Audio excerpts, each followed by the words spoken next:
Hello friends, welcome to the class. നമ്മൾ നോക്കാൻ പോകുന്നത് 6ാം ക്ലാസ്സിൻ്റെ സോഷ്യൽ സയൻസ് ആണ്. 2020 ഈ വർഷം ചോദിക്കാൻ പോകുന്ന ക്വസ്റ്റ്യൻ പേപ്പറിൻ്റെ മോഡലാണ്. അതുപോലെ തന്നെ ചോദിക്കാവുന്ന കുറച്ച് ഇമ്പോർട്ടൻറ്റ് ക്വസ്റ്റ്യൻസ് ആണ് ഇതിൽ ഞാൻ കൊടുത്തിട്ടുള്ളത്. ഓക്കെ, അപ്പോൾ നിങ്ങൾക്ക് എല്ലാവർക്കും അറിയാം എത്ര ക്വസ്റ്റ്യൻസ് ആണ് ആകുള്ളത്. 6 ക്വസ്റ്റ്യൻസും അതിൻ്റെ സബ് ക്വസ്റ്റ്യൻസും ഉണ്ടാവും. ഓക്കെ, അപ്പോൾ ആദ്യത്തെ ചോദ്യം ഞാൻ കൊടുത്തിട്ടുള്ള ഇതാണ്. ഇപ്പോൾ ഇതിൽ ഏറ്റവും ഇമ്പോർട്ടൻ്റ് ആയിട്ടുള്ള കുറച്ച് ക്വസ്റ്റ്യൻസ് ആണ് കൊടുത്തിട്ടുള്ളത്.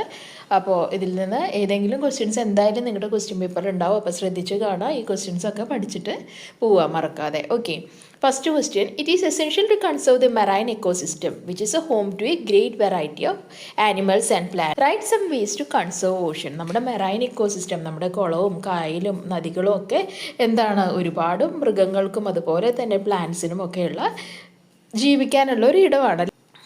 പ്രൊട്ടക്റ്റ് ചെയ്യാൻ വേണ്ടിയിട്ട് നമുക്ക് എന്തൊക്കെ കാര്യങ്ങൾ ചെയ്യാൻ പറ്റും, സേവ് ചെയ്യാൻ വേണ്ടിയിട്ട്, ഇതൊക്കെ നിങ്ങൾക്ക് എഴുതാം. Prevent plastic chemical waste from reaching the oceans. നദിയിലേക്കൊക്കെ പ്ലാസ്റ്റിക്കും വേസ്റ്റും അതുപോലെ തന്നെ കെമിക്കലുകളൊക്കെ അല്ലേ, മരുന്നുകൾ, കീടനാശിനികൾ, അങ്ങനത്തെയൊക്കെ സാധനങ്ങൾ എത്തുന്നത് തടയുക.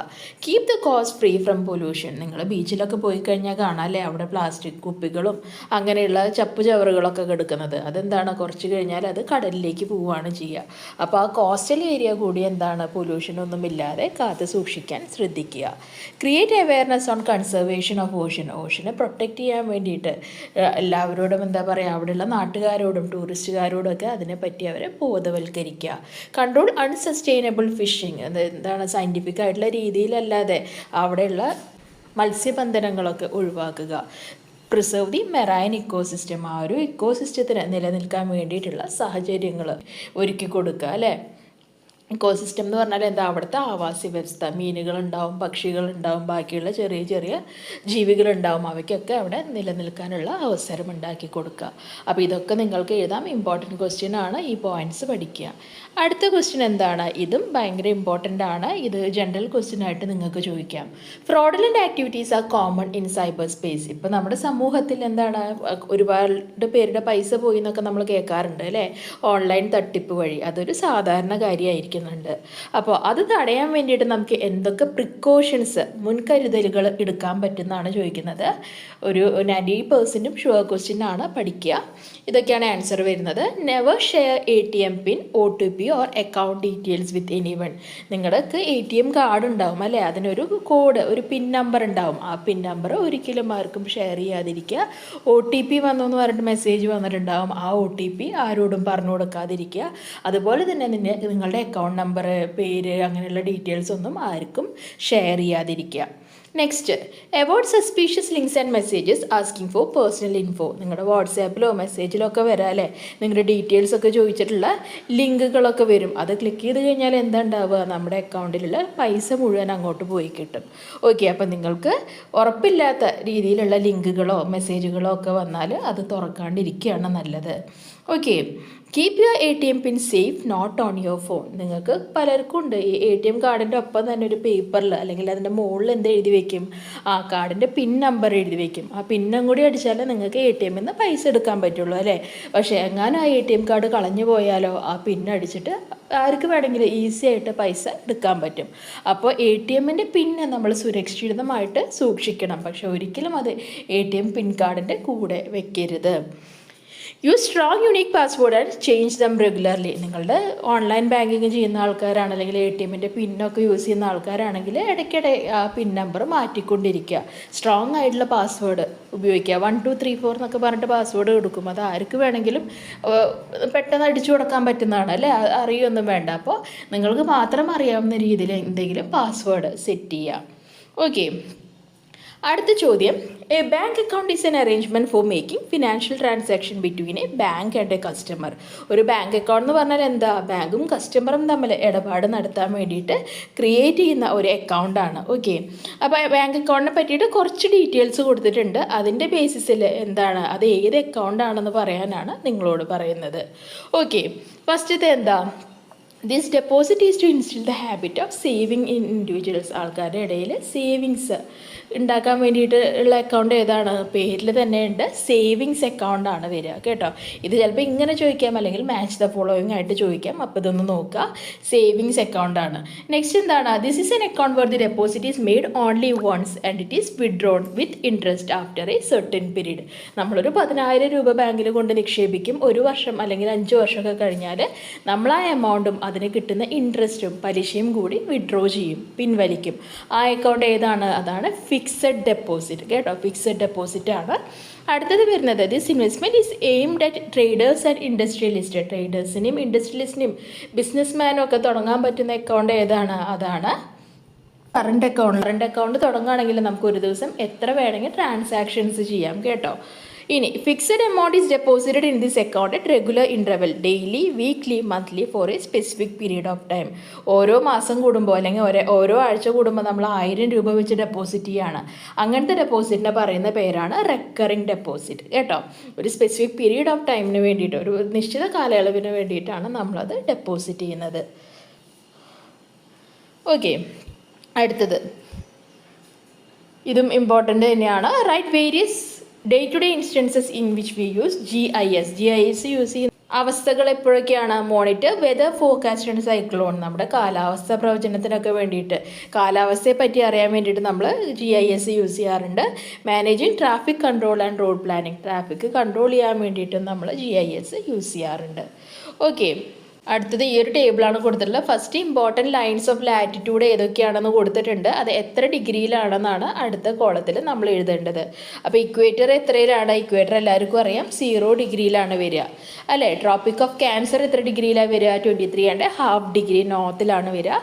ട്രോപ്പിക് ഓഫ് കാപ്രിക്കോൺ 23.5 ഡിഗ്രി സൗത്തിലാണ് വരിക. ആർട്ടിക് സർക്കിൾ 66.5 ഡിഗ്രി നോർത്തിലാണ് വരിക കേട്ടോ. അപ്പോൾ ഈ ഒരു ഡിഗ്രിയൊക്കെ ഒന്ന് ഓർമ്മ വയ്ക്കുക. ഇനി അടുത്തൊരു ഇമ്പോർട്ടൻറ്റ് ക്വസ്റ്റ്യൻ ആണ്, ഹമ്മുറാബിയുടെ കോഡിനെ പറ്റിയാണ് ചോദിക്കുന്നത്. Why is code of Hammurabi important? എന്തുകൊണ്ടാണ് ഹമ്മുറാബിയുടെ കോഡ് ഇത്ര ഇമ്പോർട്ടൻ്റ് ആണെന്ന് പറയുന്നത്? The code of Hammurabi is one of the oldest legal codes in the world. This legal code dictates that no one has authority to violate the fundamental laws of a kingdom. Code of Hammurabi എന്ന് പറഞ്ഞാൽ ഏറ്റവും പഴക്കമുള്ള കോഡുകളിൽ ഒന്നാണ് code of Hammurabi. ആ legal കോഡിൽ എന്താ പറയുന്നത്? ആ രാജ്യത്തുള്ള ഒരാൾക്ക് പോലും ആ ഒരു കിങ്ഡമിൻ്റെ, ആ ഒരു രാജ്യത്തിൻ്റെ ഫണ്ടമെൻ്റൽ ലോസ്, ബേസിക് ആയിട്ടുള്ള നിയമങ്ങളെ മറികടക്കാനുള്ള അധികാരമില്ല, അല്ലെങ്കിൽ അത് ലംഘിക്കാനുള്ള അധികാരമില്ല എന്ന് പറയുന്നതാണ് കോഡ് ഓഫ് ഹമ്മുറാബി കേട്ടോ. No one has the authority to violate fundamental laws of a kingdom. One word ചോദിച്ചാൽ നിങ്ങൾ എന്തെഴുതും? അതാണ് കോഡ് ഓഫ് ഹമ്മുറാബി വരുന്നത്. Okay, which of the following features reflect the objectives set out in the preamble of constitution? preamble of constitution എല്ലാവർക്കും അറിയാം അല്ലേ, അതിൻ്റെ ഫീച്ചേഴ്സാണിത്. അത് ഏതിനെയാണ്, ഓരോ ഫീച്ചറും ഏത് ഒബ്ജക്റ്റീവാണ് മെയിൻ ചെയ്യുന്നത്? The state has no official religion. ഒരിക്കലും ഒരു സ്റ്റേറ്റിന് എന്ന് പറയുന്നത് ഇവിടെ ഉദ്ദേശിക്കുന്നത് നമ്മുടെ രാജ്യത്തിന് എന്നാണ്, കൺട്രിക്ക് എന്നാണ്. ഒരു കൺട്രിക്ക് ഒഫീഷ്യലായിട്ടുള്ള ഒരു റിലീജിയൻ, മതമില്ല എന്ന് പറയുന്നത് കേട്ടോ. സെക്യുലാരിസം ആണ് ആൻസർ വരുന്നത്. The people are sovereign. ഏറ്റവും ഇമ്പോർട്ടൻ്റ് ആരാണ്? അവിടെ താമസിക്കുന്ന ജനങ്ങളാണ് എന്ന് പറയുന്നത് ഡെമോക്രസിയാണ്. ഇനി the head of the state is an elected person. അത് ഏതാണ്? അത് വരുന്നത് റിപ്പബ്ലിക്കിലാണ്. The power of the state to make decision without external interference. പുറമെ നിന്ന് ഒരു ഇൻ്റർഫിയറൻസും ഇല്ലാണ്ട്, അതായത് ആരും കൈ കടത്താതെ സ്റ്റേറ്റിന്, ആ കൺട്രിക്ക് അതിന് വേണ്ടിയിട്ടുള്ള തീരുമാനങ്ങൾ എടുക്കാൻ പറ്റുമെന്ന് പറയുന്നത് എന്താണ്?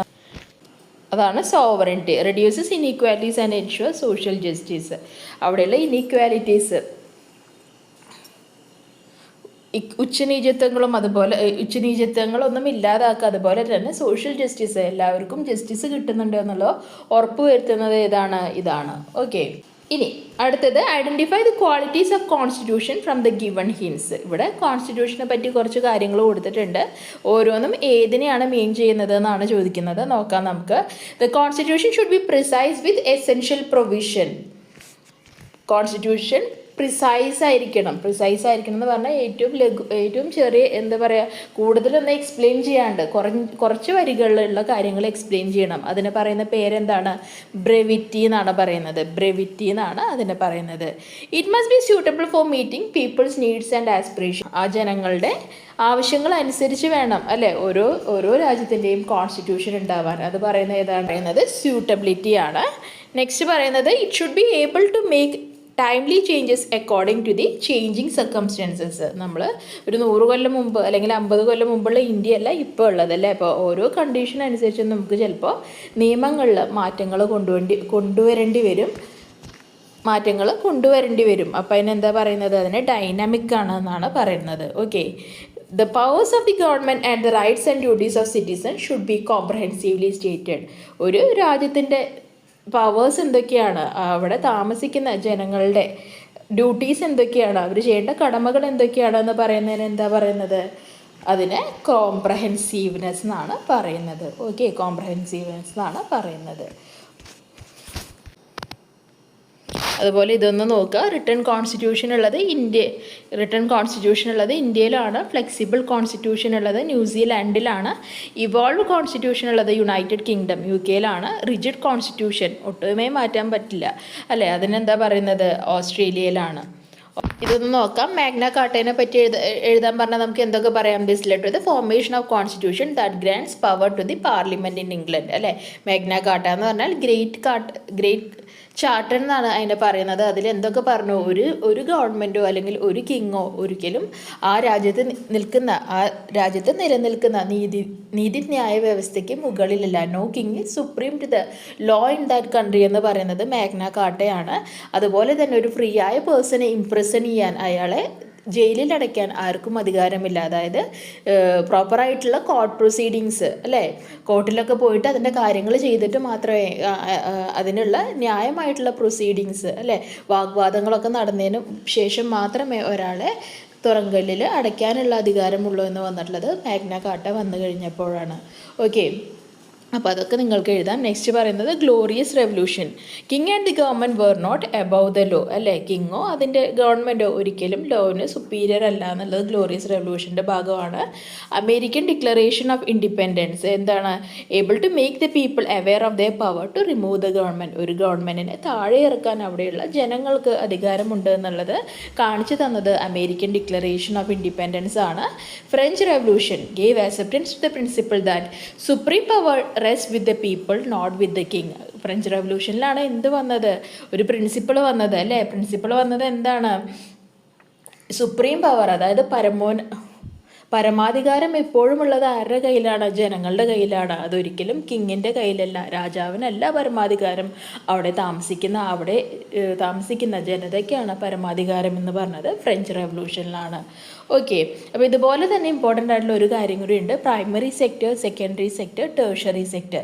പ്രൈമറി സെക്ടർ എന്ന് പറഞ്ഞാൽ എന്താണ്? അഗ്രികൾച്ചറിൻ്റെ എലൈഡ് ആക്ടിവിറ്റീസും വരുന്നതാണ് പ്രൈമറി സെക്ടർ എന്ന് പറഞ്ഞാൽ. നമുക്ക് എക്സാമ്പിൾ ഏതൊക്കെ പറയാം? ഫിഷിങ് പറയാം അല്ലേ, ഫാമിങ് പറയാം, മൈനിങ്, ക്വാറിയിങ്, അതൊക്കെയാണ് ഇതിൽ വരുന്നത്, പ്രൈമറി സെക്ടറിൽ വരുന്നത്. ഓക്കെ, ഇനി ആ പേരിൽ തന്നെയുണ്ട്. സെക്കൻഡറി സെക്ടറിൽ ഏതാ വരുന്നത്? സെക്കൻഡറി സെക്ടർ എന്ന് പറഞ്ഞാൽ ഈ പ്രൈമറി സെക്ടറിൽ നിന്ന് കിട്ടുന്ന സാധനങ്ങൾ ഉപയോഗിച്ചിട്ട് നമ്മൾ എന്തെങ്കിലും പ്രോഡക്റ്റ് ഉണ്ടാക്കുന്നുണ്ടെങ്കിൽ അതാണ് സെക്കൻഡറി സെക്ടറിൽ വരിക കേട്ടോ. സെക്കൻഡറി സെക്ടറിന് എക്സാമ്പിൾ പറയുകയാണെങ്കിൽ ഇപ്പം നമ്മൾ ഫാം ചെയ്തിട്ട് കൃഷി ചെയ്തിട്ടാണ് നമ്മൾ അരി ഉണ്ടാക്കുന്നത് അല്ലെങ്കിൽ ഗോതമ്പ് ഉണ്ടാക്കുന്നത്. ആ ഗോതമ്പ് ഉപയോഗിച്ചിട്ട് നമ്മൾ ബിസ്ക്കറ്റുകൾ ഉണ്ടാക്കുന്നുണ്ട്.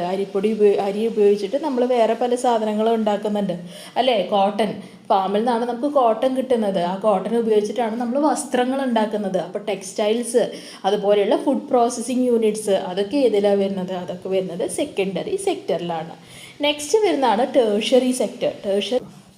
ടേർഷറി സെക്ടർ എന്ന് പറഞ്ഞാൽ അതിന് സർവീസ് സെക്ടർ എന്ന് നമുക്ക് പറയാം. ഇപ്പോൾ ബാങ്കിൽ പോയാൽ നമുക്ക് സർവീസ് കിട്ടുന്നുണ്ട്. ഒരു പ്രൊഡക്റ്റ് അല്ല അവർ സെല് ചെയ്യുന്നത്, അവർ സർവീസുകളാണ് സെല് ചെയ്യുന്നത്. അതുപോലെ ടീച്ചർ നമ്മൾ പഠിപ്പിക്കുന്നുണ്ട്, അതൊരു സർവീസാണ് അല്ലേ.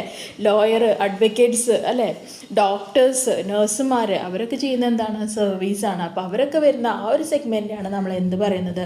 ടേർഷറി സെക്ടർ എന്ന് പറയുന്നത്.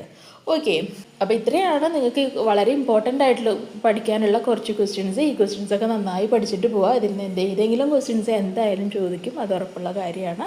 അപ്പോൾ ഇത്രയാണ് ക്ലാസ് വരുന്നത്. ഇഷ്ടപ്പെട്ട ലൈക്ക് ചെയ്ത് സബ്സ്ക്രൈബ് ചെയ്ത് തീർച്ചയായും നിങ്ങളുടെ ഫ്രണ്ട്സിനും കൂടി ഒന്ന് ഷെയർ ചെയ്ത് കൊടുക്കുക.